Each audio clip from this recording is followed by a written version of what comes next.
Programme Les Créas, épisode 2, les valeurs. Ce podcast est soutenu par la chaîne Un vaut mieux que zéro.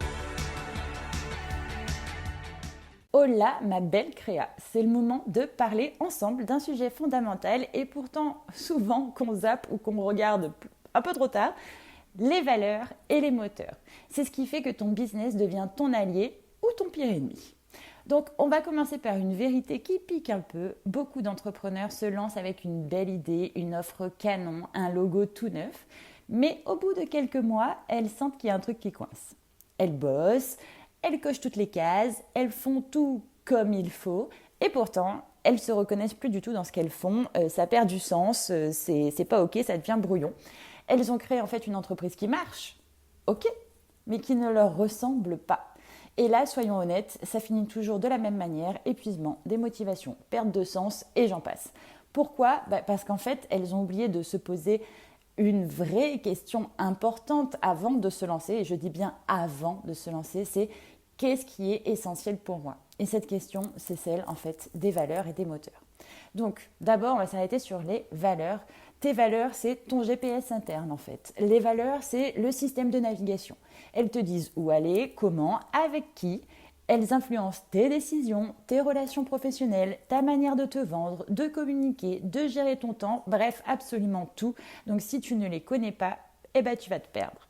Tu dis oui à des clients qui ne respectent absolument pas ta façon de fonctionner. Tu acceptes des missions qui ne t'épanouissent pas du tout et du coup, ça perd tout son sens. Tu t'adaptes à des modèles de réussite qui en fait n'ont rien à voir avec toi. Et un jour, tu te retrouves à te dire « Mais pourquoi est-ce que je fais tout ça en fait ?» c'est pour ça, c'est pour éviter tout ça qu'on va travailler aujourd'hui dans le programme Les Créas, sur tes valeurs avant même de parler de stratégie ou de rentabilité. Donc, normalement, tu viens de faire une partie de l'exercice du monde alternatif. Donc, dans ton livre, tu viens de t'essayer à un exercice vraiment que j'adore. Je t'ai invité à imaginer un monde alternatif où tout est possible, etc., où tu te réveilles un beau matin et tu peux recréer ton univers idéal, où est-ce que tu vis, ce que tu fais, avec qui tu travailles. Bref, on ne se refuse rien. Pourquoi en fait je t'ai fait faire cet exercice ? C'est parce que ça permet de faire remonter des valeurs profondes, celles que tu vis déjà en fait sans t'en rendre compte. Donc ce que tu choisis de garder, ce sont tes priorités réelles finalement au fur et à mesure de cet exercice, et celles que tu refuses catégoriquement de sacrifier, ce sont tes valeurs non négociable. Je répète, c'est non négociable.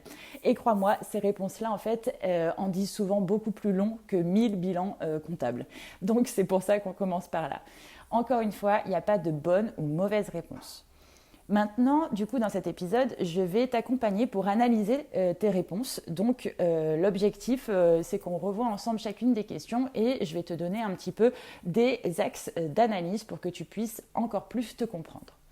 Par exemple, si à la question « Où est-ce que tu te réveilles ?», tu te réveilles dans un monde plutôt calme, harmonieux, tourné vers la nature, c'est sans doute que tu valorises la sécurité intérieure, la paix, le retour à toi.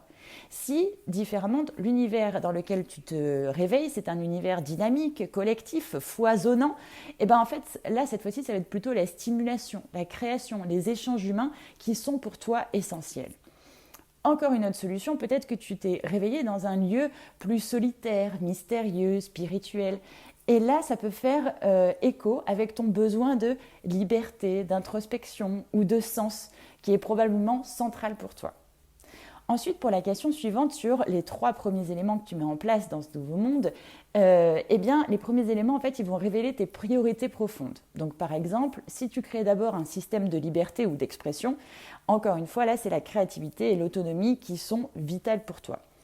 Ou alors, si tu assures d'abord la sécurité, la justice, l'égalité, c'est que tu valorises la stabilité et la bienveillance collective. Ou encore, si tu construis un lieu de reconnaissance, d'apprentissage, c'est sûrement que tu cherches pour toi l'évolution, l'impact et la valorisation personnelle. Ensuite, vient la question pour quel est ton rôle dans ce monde ? Et là, ta réponse, c'est pareil, elle peut être très révélatrice parce que ce rôle révèle de ta posture naturelle dans la vie, en fait, et donc dans ton entreprise. Si tu es plutôt une exploratrice, alors tu es motivée par la découverte, la liberté. Si tu guides ou tu structures, c'est que tu incarnes des valeurs de leadership, de responsabilité, de transmission. Et si tu observes ou analyses, du coup, par exemple, ton moteur qui peut être la compréhension ou la quête de vérité, on arrive à la question qui fait grimacer finalement. À quoi est-ce que tu dois renoncer ? Quel est l'élément auquel tu renonces ? Ce que tu choisis de préserver en fait à tout prix avec cette question, même au détriment du reste, indique ta valeur prioritaire absolue. C'est souvent cette valeur-là qu'il faut absolument que tu protèges dans ton quotidien d'entrepreneur, dans ton rythme, dans tes offres, dans tes décisions. Et voilà, paf, je te fais grimacer. Comme si ce n'était pas suffisant, je viens un peu chambouler ton monde avec l'imprévu maintenant. Au fur et à mesure des questions, plus ça va, plus tu me regardes avec un œil désagréable. Pour analyser ta réaction en fait face à cet imprévu qui arrive dans cet exercice, il y a différentes possibilités. Soit tu es plutôt quelqu'un qui va dire tout de suite « je persiste ». Ça veut dire que tu valorises la conviction, la force intérieure, la résilience. D'un autre côté, si tu réponds peut-être quelque chose comme « je m'adapte », ça veut dire que face à des stratégies, toi, ta valeur, ça va être l'agilité, la créativité, le pragmatisme. Si tu prends plutôt du recul, où tu te dis, s'il y a un imprévu qui arrive, je veux le comprendre, c'est que tu es plutôt avec des valeurs de réflexion, de reconnexion à ton intuition, parce que c'est vraiment ça qui guide tes choix. Voilà, donc vraiment ces réactions, en fait, elles en disent long sur ta posture entrepreneuriale face au réel. Encore une fois, pas de bonne ou mauvaise réponse. Je n'arrête pas de me répéter là-dessus parce que c'est vraiment essentiel de le comprendre et de l'intégrer. Parce qu'en fait, c'est juste que ça te permet de te connaître. Et quand tu te connais, la connaissance, c'est avoir du pouvoir. Donc, tu vas pouvoir le vivre correctement plutôt que de subir ton aventure entrepreneuriale. Maintenant, je vais te donner quelques exemples que j'ai vécu en accompagnement pour que tu comprennes le sens et éventuellement aussi comprendre ce que cet exercice te fait ressentir et pourquoi c'est pas juste de la torture machiavélique pour mon plaisir personnel ou le plaisir de se faire mal. Non, je t'assure, je suis vraiment sympa dans le fond. Donc, par exemple, j'avais une cliente que j'ai accompagnée, elle s'appelle Marine. Elle avait pour valeur phare la liberté. C'est vraiment ce qui ressortait de cet exercice. Elle avait quitté le salariat pour être libre et s'est retrouvée à bosser 10 heures par jour, 7 jours sur 7. Donc, elle est donc devenue prisonnière clairement de son propre business. Et quand elle en a pris conscience que la liberté, c'était vraiment son pilier fondamental, sa valeur fondamentale, en fait, elle a compris qu'il était clairement indispensable de faire un chemin pour changer profondément sa manière de travailler et son schéma de pensée. Donc, elle a été rassurée de voir que même si au début ça peut paraître futile que je pose ce type de questions, en fait ça finit par prendre tout son sens et on arrête de faire les choses à l'envers. Donc voilà, c'est important de conscientiser un minimum. Ça permet vraiment de remettre l'église au centre du village, si tu me permets l'expression. Tant que ton business vraiment ne respecte pas tes valeurs, il te videra de ton énergie et tu vas patiner dans la semoule.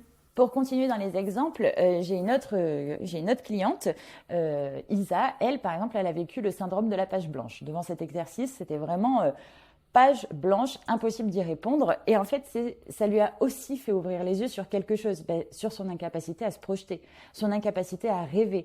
Et donc, ça l'a tout d'abord attristée. Mais c'est un bon moyen aussi de t'asseoir à côté de cette tristesse plutôt que de l'ignorer ou encore de la combattre. Non, c'est en l'apprivoisant, en la comprenant que tu vas pouvoir de nouveau reprendre ce pouvoir imaginatif, la possibilité de revoir la vie avec ses couleurs. Donc un vrai exercice de prise de recul, de faire un pas de côté pour sortir vraiment sa tête quand on met la tête dans le guidon, quoi. Voilà. Donc il y a vraiment 1001 façons de voir cet exercice, 1001 ressenti qui ressort de ça. Mais c'est vraiment important que je vienne un petit peu te chambouler. Puis, je vais t'emmener à présent, je vais t'emmener sur quelques questions de réflexion personnelle pour aller encore plus loin et prendre encore plus de recul sur cet exercice, avoir en fait des clés de compréhension. Donc je viens de t'en donner certaines, mais effectivement, ça prend encore une autre dimension avec ce quiz. Donc allons-y pour les prochaines questions. Et puis bien sûr, si tu as souscrit à l'offre Ta Coach dans ta poche, je t'invite à m'envoyer tes réponses et tes ressentis pour qu'on échange sur ces derniers. Allez, c'est parti, je te laisse à ton crayon et à ton livre.